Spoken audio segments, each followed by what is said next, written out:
ప్రభుత్వం మీద రైతులు కూడా యుద్ధం చేయాల్సిన పరిస్థితి ఏర్పడింది. అయ్యా రేవంత్ రెడ్డి గారు, నీకు ఇంతకీ ఏమైనా సోయిందా? దేశం మొత్తం సరిహద్దులో జరుగుతున్న యుద్ధం మీద ధ్యాస పెడితే నీవేమో అందాల పోటీలు అని చెప్పి అందాల పోటీల మీద అందాల పోటీలు నిర్వహిస్తున్నావు. అసలు దానివల్ల ఎవరు రాష్ట్ర ప్రజానీకానికి ఎవరికైనా ఏమన్నా ఇంతనన్నా యూజ్ ఉందా? ఒక్కసారి ఆలోచించాలి.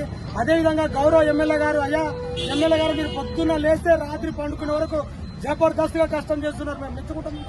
మళ్ళీ జబర్దస్త్ గా కష్టం చేస్తుంటే మన రైతులు ఎందుకు రోడ్ల మీద ఎక్కుతున్నారు? ఒక్కసారి ఆలోచన చేయాలి ఎమ్మెల్యే గారు. అదేవిధంగా గతంలో కూడా మీరు పెప్పేరుకు వచ్చినప్పుడు బస్టాండ్ స్టాప్ చేస్తా, అది కూడా స్టాప్ చేస్తా. ఇంతవరకు నువ్వు చేసింది ఏడేసిన గొంగడి ఎక్కడేసింది అక్కడే ఉంది. సంతోషుడు ఇంతవరకు పట్టించుకున్న పాపాన పోలేదు. ఏమనంటే గతం అని మాట్లాడుతున్నావు. ఆ గతాన్ని మర్చి నీవు ఎన్నికల్లో ఏదైతే హామీలు ఇచ్చినో ఖచ్చితంగా అమలు చేయాలని చెప్పి ఈరోజు పెప్పేరు ఉమ్మడి మండల తరఫున పోరాడమైనది.